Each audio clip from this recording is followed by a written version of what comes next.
We all know Al's got a very great sense of humor, and he's playing a bit of a sick joke on us here by asking the question, what frustrates high net worth buyers, and packing the panel with bankers and lawyers.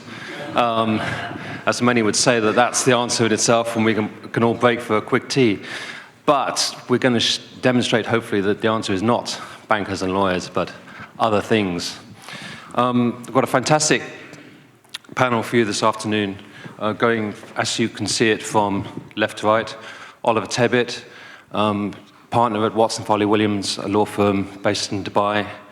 I won't read out all the details of everybody's backgrounds because it's in the pack, but I will mention, because Ollie doesn't mention it in his pack, that Ollie used to be at Clyde & Co. So there we go. But we're still... Well, we're still friends, but they've put us on exactly the opposite side. That wasn't intentional. Keep us a long way apart. Safest. Arnaud de Gordon, transaction manager at Global Equifinance UBS, based in Zurich. Jim Simpson, managing director of aviation and marine finance at First Republic Bank. Ford von Weise, global head of Equifinance at Citi Private Bank. And Michel, Buffat, head of aviation and yacht finance at Credit Suisse, also based in Zurich.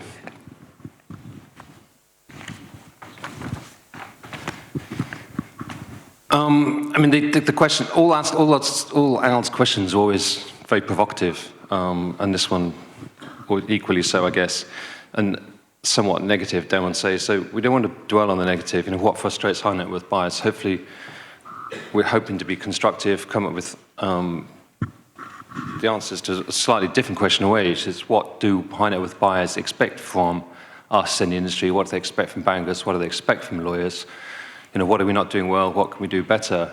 Dare one say, you know, I've been coming to corporate jet investor conferences for 10 years, and dare one say, I suspect that a lot of what we'll discuss was discussed in 2010, which is maybe slightly frustrating for high net worths in itself. I did a straw poll in the last few weeks of our own high net worth clients to see what they came up with, and very disappointingly, the answer from every single one of them came back lawyers. But I'm sure they were only joking, and they didn't really mean that. I'm sure that was a joke. Some of them actually named individual lawyers, but I definitely won't go into that. But what they meant to say, of course, was depreciation. They just typed it wrong. And I thought we want to start with Michel. And in terms of valuation, in terms of depreciation, when high net worths come to you for financing, is there a tension between what they think their aircraft is worth and what you, as the bank, say to them that you think it's worth? I would say, of course it is. You know, all aircraft owners believe their aircraft is worth much more than in reality is. I mean, the critical point, of course, is then when we do have margin calls, so when the value hits at loan-to-value, the maximum loan-to-value trigger, and we ask for extraordinary amortization. So there is a risk that we do have discussions there.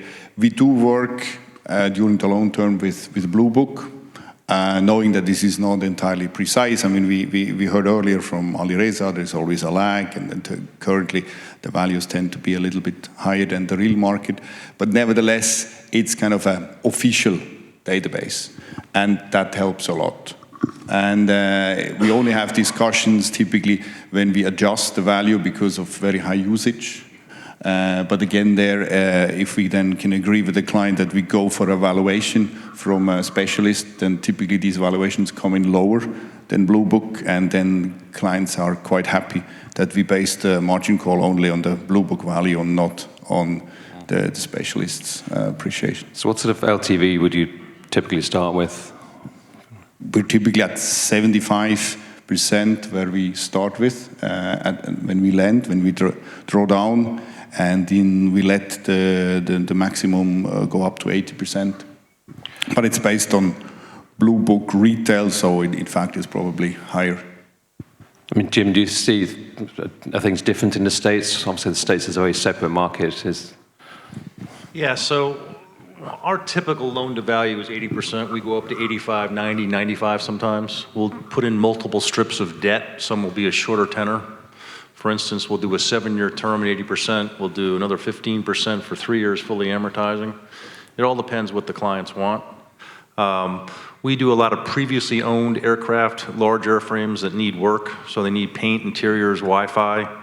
So and again, paint, interior, and Wi-Fi don't necessarily add value dollar for dollar. They add something, but it's not dollar for dollar. Let me give you an example. You take a Global XRS that needs an interior, paint, and Wi-Fi. That bill is about $2.5 to $3 million. It doesn't add $3 million of value to the aircraft. Maybe it's $1.5 million. So it's educating the owners about that. I mean, what frustrates them? I think life frustrates most of these buyers and owners because they want something immediately. They don't have the patience for it. Then you put a family office involved there that's running the filters as far as what the term sheets look like and everything else, and then the owners get frustrated with the family office. So it's very interesting. And then a lot of these people think they've got the best aircraft out there, and I get that all the time. I've got the best Global or the best G550 out there. In reality, they don't. They have a nice G550. What maybe I would add to that, what we just said is that our customer, high net worth individual, are basically using the aircraft on a private basis generally, and they fly a lot in the aircraft. They know the aircraft really well, and when it comes to a sale, then when the tests really come, when you really find out what the depreciation has been on your aircraft. And the problem what we could have sometimes is these owners have been quite emotional, or can become quite emotional. They have a link to their aircraft, which give them a hard time to accept the depreciation. And on top of the depreciation, which can be very significant for some models, you also have the unknowns that can come with the PPI and the findings, like corrosion, for instance, or any airworthiness issues that can really bring the depreciation to such an extent that they are so surprised about it, they didn't expect it, and they can really be very emotional about this. One of the things we do with that, we do a desktop appraisal on the airframe. We have access to all the CAMP or MyCMP, Traxol, or Flight Docs maintenance records. And so we go out and use our appraisers and come up with a value, and we send that report to the owner every year.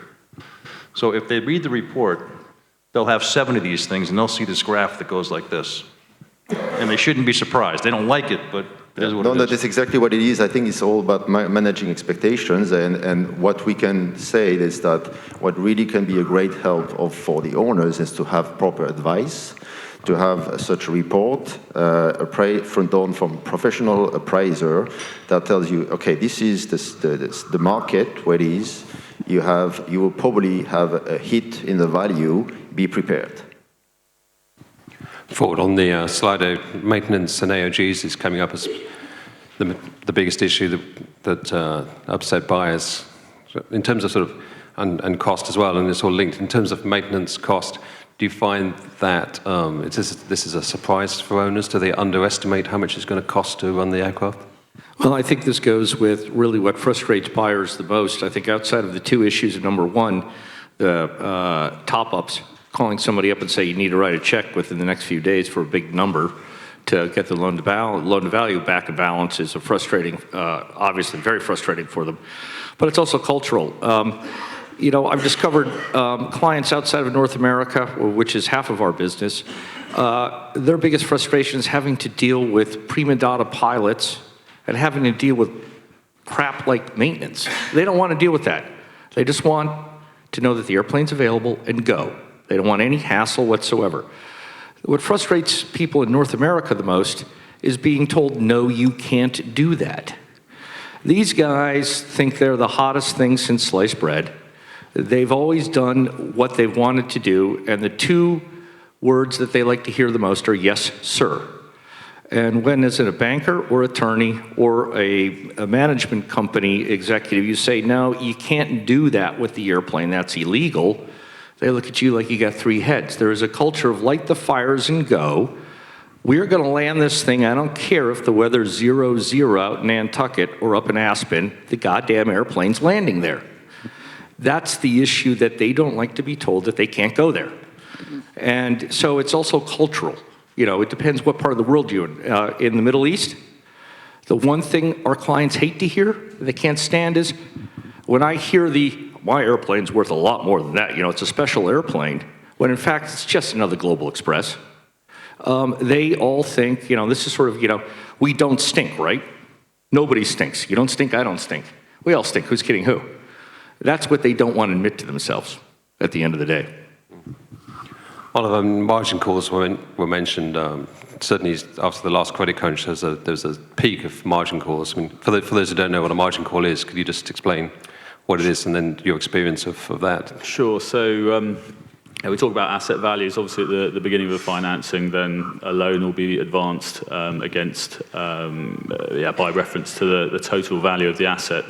And then during the life of the financing, if the value of the asset goes down, then in order to rebalance the ratio between the value of the loan and the value of the asset, then the owner may need to introduce liquidity, equity into the transaction. So the depreciation issue is it's a double frustration from an owner's perspective. In that initially they may disagree with the valuation, and then during the life of the deal, potentially, if the asset is depreciating sort of ahead of the anticipated sort of the amortization curve, then they may have to find some extra cash to put into the deal.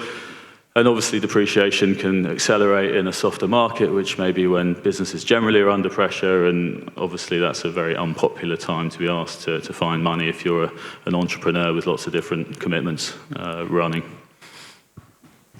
Thanks, Holly. A question on the Slido, which comes up every year, really, which is flight to quality, heard often again, espoused by lenders claiming ready to write deals, but only for best credits flying new metal. What about the other 90%? I mean, Michel, do you think, is there a lack of availability of finance for medium to smaller aircraft? And if so, what is the reason for that? Yeah, I think it seems, of course, that we all focus on larger aircraft. That is true. But in our case, it's more like a result of our overall strategy, because the whole, the private bank, the wealth management, we focus on the ultra high net worth clients, and they tend to have larger aircraft. So also typically a smaller aircraft is owned by a client which is not entirely in our focus of our strategy. But I just, I remember last year we did financing for a rather old, small citation, and the loan amount was $2.5 million. But it did fit perfectly in the strategy. The client was happy, and since then he has increased his relation with us by about 80 million. So that was a good deal. But normally we would decline such a financing. So I could imagine that owners of smaller aircraft have a perception or find it more difficult to finance their jet. Yeah, that's true. Yeah. Or older aircraft as well. I mean, Jim, do you get the same sort of complaint in the States that older and smaller aircraft are difficult to finance? No, I think there's plenty of funding for the smaller, older airplanes, from what I can tell. We have clients buying Hawker 800 XPs still, and we advise them right up front that you're the last owner, and the parts aren't going to be worth much. So we run those amortizations to zero. We'll start with an 80% loan to value and bring it down to zero over 7 years. And that's it. There's nothing left of the airplane. And the parts prices are going to crash, because the more planes get parted out, the lower the prices go, because there's no need for the parts. So it's just a matter of managing expectations up front and setting it straight, and then following up with the annual values to see how it tracks. Sure. Cool. Yeah, another way to look at this is to ask, what does the ultra high net worth buyer really want? Not what bothers them the most, but really what are they looking for from the people sitting up here? And they want the truth. They don't want something sugar-coated. They don't want us saying when they're buying a crappy airplane, we're nodding our heads, oh, great airplane, fantastic, just because we want to get the financing. If it's not a good airplane, they want to hear that. They want advice, honest advice. They've heard for too many years bankers not really telling them what they should hear, but rather what they want to hear. And I think honesty goes a long way, particularly for some of the really sharp, ultra-high net worth clients. The problem is, as Tom Cruise said, some of them can't handle the truth, can they? Especially when it comes to bad news. Yeah, I mean, one of the Slido slides here about the Falcon. How do you communicate to an owner? It's easy. There's plenty of data out there available. So you just don't make it an opinion, you make it factual. And so we send them facts. And then if they're interested, we'll send an appraiser out and go through the records and go through the airframe and see what it's all about and come up with values. And so it just makes it real. It's not my opinion that the plane isn't worth much or the markets aren't there, but you just give them the data and that's what they take it. Oliver, in your experience, a question that often comes up very interesting, which is how many deals would you say for new aircraft are financed and how many would you say that you do of cash-only purchases? Look, I would say, oh, sorry, was that to Arnaud? No. So it's Arnaud. Oh. Yeah, it's probably, it depends obviously on the aircraft type, and some are much more financeable than others. In the Middle East, where I'm currently based, we tend to see the bigger, longer range aircraft, and typically they're a bit more capable of being financed, they're higher value. I would say it's somewhere around 50–60% tend to get financed. Yeah, but it varies very much on the aircraft type, the aircraft age, but that's roughly what we see. Arnaud? Yes, I think I'm with you on this. We see, of course, a lot of high net worth. If they don't need financing, will pay cash. But of course, it's the decision, whether they want to leverage on their aircraft or not, and we are here to help them taking this decision. And I think that our clients, high net worth, are very sophisticated investors. They know that an aircraft can help them get some financing and get some proceeds to invest in other projects or invest in a portfolio with us. So that's the idea behind. I want to make a comment about what characteristics drives aircraft purchase decisions, and whoever is asking the question forgot one detail, which is bragging rights. You'd be surprised how many of these clients it's all about bragging rights. Because their buddy bought a G450, they're buying a G550. These guys are pretty smart, and for a long time I was, giving the benefit of the doubt that really wasn't part of the process. And I've had to sort of wake up and, admit it is.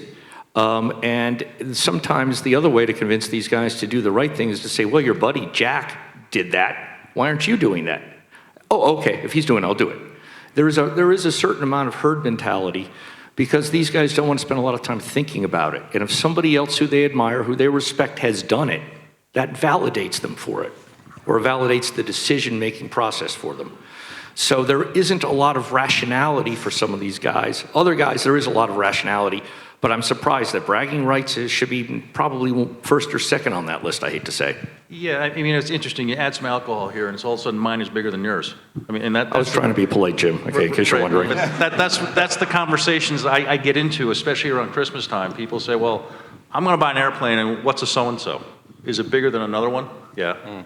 But this explains then the issues we have with valuations, because if you buy with that rationale and then you find out, oh, I paid a lot, but then 1 year later it's, 20% worth less, and then you have the issue. Yeah. It's always interesting when someone comes into our shop and says, I'm going to buy a G550. I said, let me ask you a couple questions. How are you going to use it? Well, I'm going to go from LA to Aspen. I said, how many people? 3. I said, so why do you need a G550?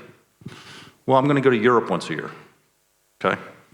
You fly around with ski equipment and all your hunting equipment or whatever? No, I have a house in Aspen.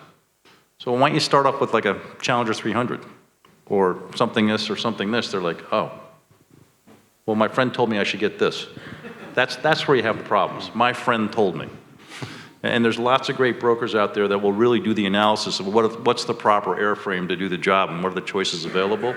And that's where we try and push clients to go through a thought process. So, Jim, we have a client who's a client of both of our banks, who, when I asked him why he was buying a G450, he said because he wants to sit at the top of the air stair door on Nantucket Island Friday afternoon having a cocktail, and all his friends would walk by, see him having a cocktail on his G450.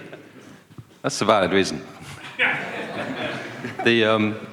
I think we've moved into discussing what frustrates bankers about high net worth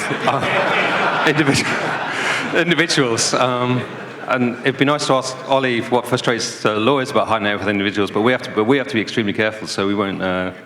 We'll go into that. But one of them was alluded to earlier, and I find it's probably the most frustrating thing, which is the timing of transactions and high net worths wanting everything done immediately. And I say that because, and this is the question, do you think, with an obvious answer, do you think your customers approach you early enough in the process to start the process? Because there's obviously a lot of frustration out there about KYC, about anti-money laundering regs, about the time it takes lawyers to draft stuff and negotiate stuff. But I think it's managing expectations, and it's a function of the fact that owners don't start the process early enough. I mean, in terms of KYC, I guess. I would say almost all clients that come to us, they don't start or didn't start early enough. But this is the advantage. Most of our clients are existing clients, so the onboarding process is typically easier, is done quicker. And because we use, the precedents are standardized for us, so all lawyers have the same thing. So I can protect, at least once the lawyers are not to blame for, because we get typically, first versions or first drafts within 2-3 days of the complete documentation, and then it's up to the client to speed up and to get his lawyer. But in general, yes, they are late and they would like to close within 1 or 2 weeks. Yeah, that's the typical expectations. The same in the States, Jim? Yeah, we say it's 6 to 8 weeks from the time we have all the correct information.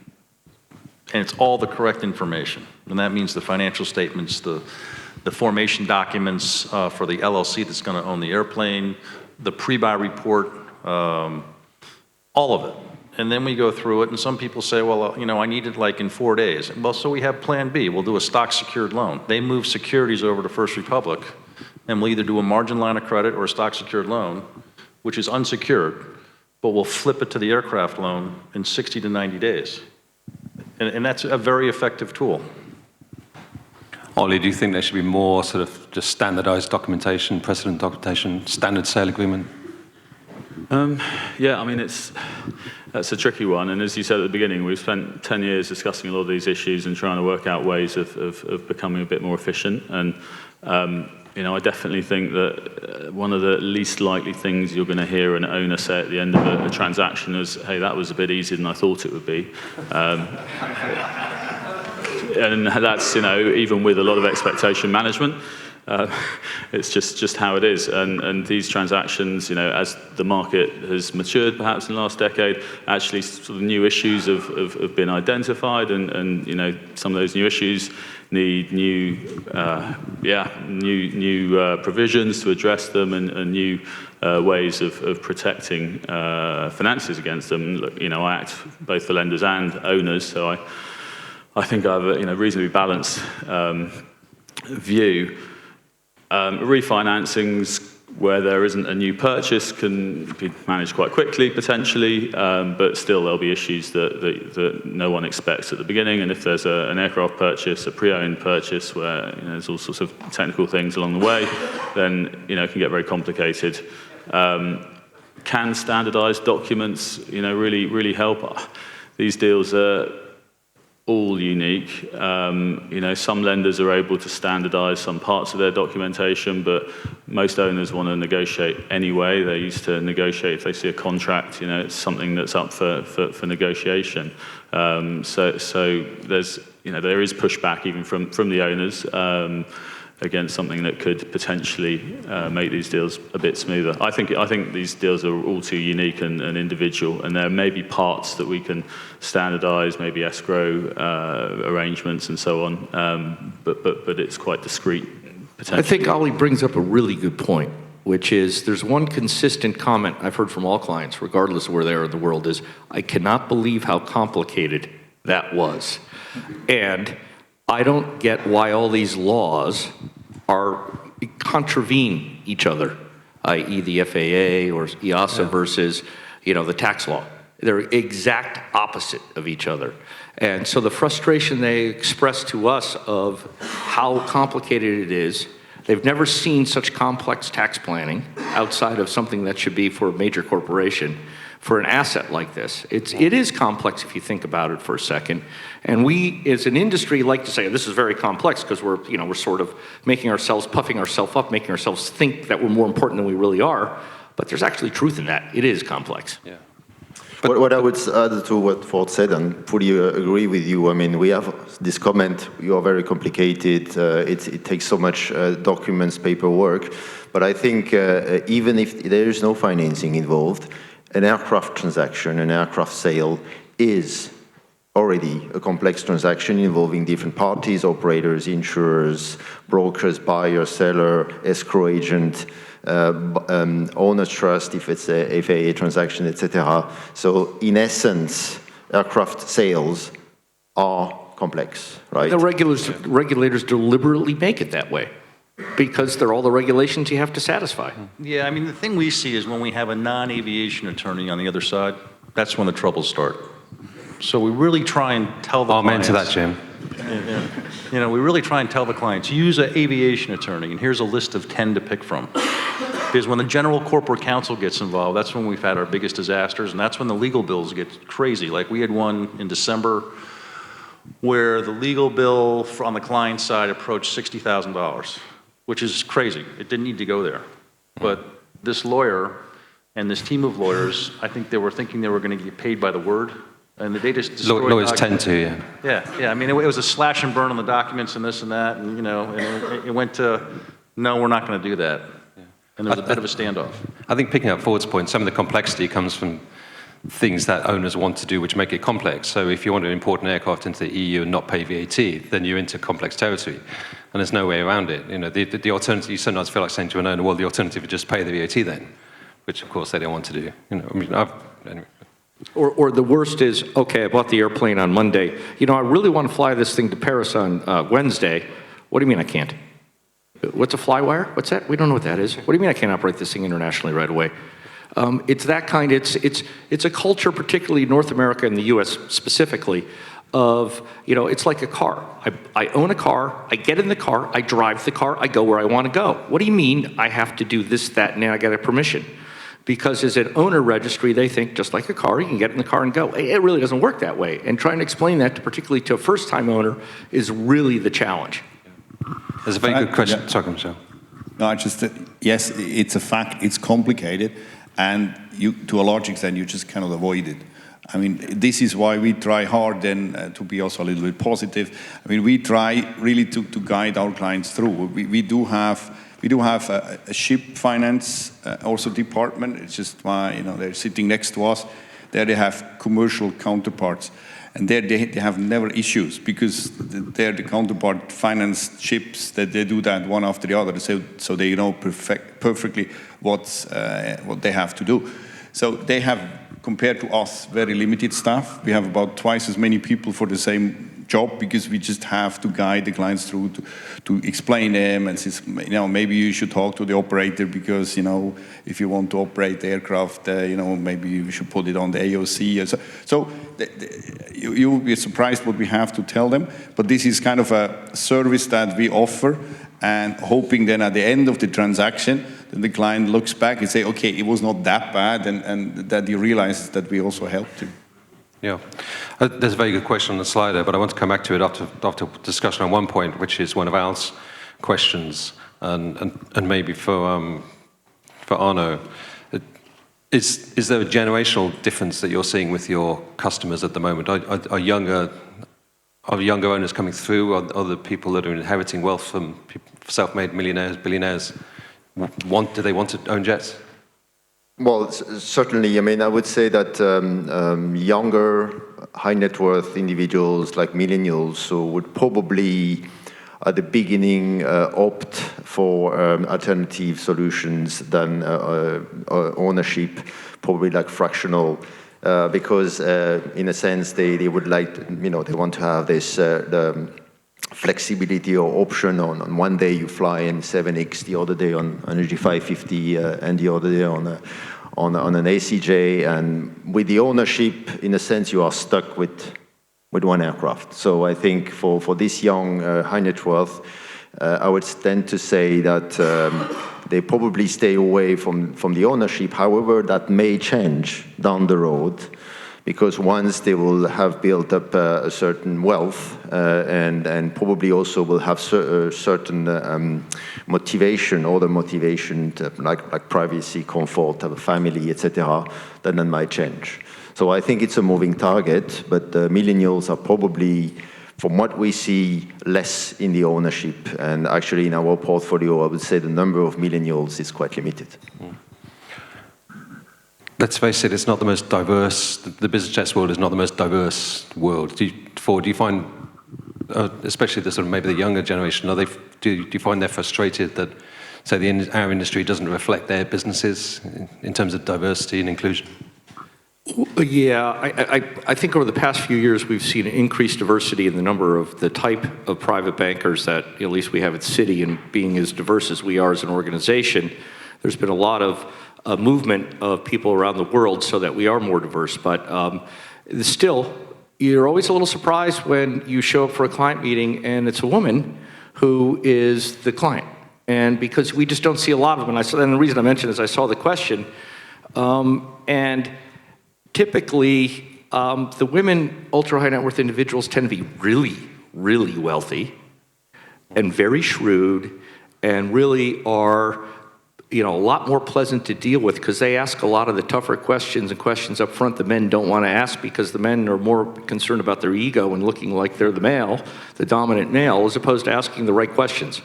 So I actually find it much easier to work with an ultra-high net worth woman who's a client because they are very prepared to ask very direct questions that get right to the heart of the matter very quickly. It's the question I wanted to pick up on, which is how many, as you can read it, how many female high net worth individuals, ultra high net worth individuals, do you have in your books? I mean, Credit Suisse, I guess you can't give a percentage or... It's very few, really, it's very few. I don't know, 1% or so. But why do you think that is? I mean, I remember a survey at Corporate Jetta Fest a few years ago which was saying that the vast majority of owners are white males over 50 who've made their own money. Maybe this is the explanation. I would say, it's probably much over 50, the average client that we have. Also, ultra high net worth clients of the bank, I would guess they're probably around 60 or so on average. So, of course, this is typically a generation where there was when it was a man's world and where diversity was not the topic at the time. And do you see the younger owners coming through? Are they concerned by environmental issues? If they're not, are they concerned by environmental issues or reputational problems? In fact, we see, our owners or our clients are just like a percentage of the total bank's clients, so they also tend to be older. We don't see too many young. We had cases where the father passed away, and then the kids, the first thing they did, they sold the aircraft or the yacht. They said, we don't need that. So we see that too. The younger generation is actually not so fond of the asset of the father. That's a problem my children will never have. First Republic,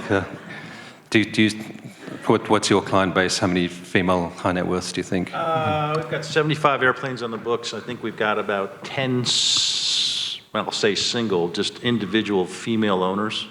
We have a lot of couples where we interact with both of them. So it is what it is. I don't really sort it like that at all. It's an interesting question, but I really haven't thought much about it. We deal with a lot of, seems like the family office, the private offices, there seems to be a lot of female CFOs in those family offices. So we're always dealing on that side with the term sheets and the negotiations. Just one interesting comment about the younger generation. The older generation, when you work with them, it's very professional, very business-like, it's transactional, it's thank you, you've done it, now move on, we've done a transaction. The younger folks want to become your friend. They text you. I just got 3 texts from a client, the young client. He's talking about, how fortunate it was the New England Patriots didn't advance in the playoffs for the NFL. He is constantly texting me about this sports event or that sports event, and that's very common with these younger folks. They want you as a friend in addition to an advisor, and that's really unsettling when you spend the entire time, being told not to get too close to your clients sometimes. Yeah. Ollie, do you get instructions on WhatsApp? Yes, very regularly. Yeah, it's quite, true. quite standard, certainly in the Middle East. Yeah. And much to the consternation of our compliance folks, I might add, not an approved communication channel, but there's no way to tell a client, I'm sorry, you're not allowed to talk to me. So it puts us as bankers right in the middle, particularly with the younger generation. The final question on Al's list, not even really linked to the overall question, but it was, how can OEMs sell more aircraft to high net worth individuals? So we've got to wind up. So let's finish with this question. Dare one. I don't want to tell the OEMs their job, but in my view, it would be don't sell aircraft that corrode. Michel? I cannot really say. I mean, that's the OEM's job. What I see going forward, when I see the pressure on us, I would like to see aircraft that are significantly better when it comes to CO2 emissions and things like that. It's not because I'm particularly green. I see there is huge pressure on our bank that we only finance assets that are, at least not harming the environment too much. So I think products, if you could have a product which has significantly less emissions, I would say, especially in Western Europe, that would be a big seller. So zero carbon and not corroding forward? The OEMs tend to sell aircraft as this luxury nirvana. And to a certain audience, I think that might make sense, but I think that really misses the point. They're tools. They should be sold as tools. They should have more compelling reasons why. There are only two things in this world you can buy that create time. One is a business jet, and the other is Botox. Simple as that. So the extent to which they can make these aircraft appear more appealing as tools, not as a luxury. The problem in the current environment is, ultra luxury, it cuts both ways, given the class division that we've got, across different continents right now. So let's get that out of the equation. And I agree with you about the environmental part, coming from a guy who was an environmental studies major in university. You're spot on, by the way. But it is more about making these aircraft true tools that enable you to leverage your network and to be able to do more business or be able to see more resorts in 1 year than you might have in the prior year. Jim? I think the OEMs do a pretty good job right now. They're very in tune with their clients. The new product development is amazing. I look what Michael's done with the Praetor series and filling a need. I mean, you nailed that one. So they're good at it. I think one of the things that happens is that the product is getting so good, it's lasting longer. So all of a sudden they're competing with themselves on an older airplane. And that's always going to be. And you can't underbuild an airplane. You got to build it well for safety purposes and everything else. Arnaud? Yes, I would tend to say also there are a lot of new aircraft coming in the market, and there is really like this technology race. And I think innovation and technology is probably also very important. And the presentation yesterday done by David were showing us, that how the comfort in the cabin is important for private owners, and this mix or balance between efficiency and range and comfort in the cabin. So I think that's the mix that every manufacturer probably have to have. The product is key at the end, the aircraft. So I'd probably just say that the industry's image, the perception of using a business jet is something that needs to probably be communicated a bit better, the benefits to the wider public. I agree with Michel's point, that environmental issues, etc. The actual users of business jets are well aware of the benefits. Everyone in this room is well aware of the benefits, but I think it will help OEMs to sell more jets if the general public is also more aware of the benefits. I mean, picking up just one last thing from my perspective, I think Ford mentioned it, the sort of differences in regulation. I find one of the things that really impacts high net worths is moving aircraft between states of registry, that maybe an FAA registry to EASA or vice versa or whatever, and suddenly finding that they've got to spend $1 million or whatever on some piece of kit that's required by an EASA country, but it's not required by the FAA. I think in practice that is quite a hit to owners. That really frustrates them. But thanks very much to the panel. Hopefully we've been on time, Al. Excellent. And thank you very much. That was excellent.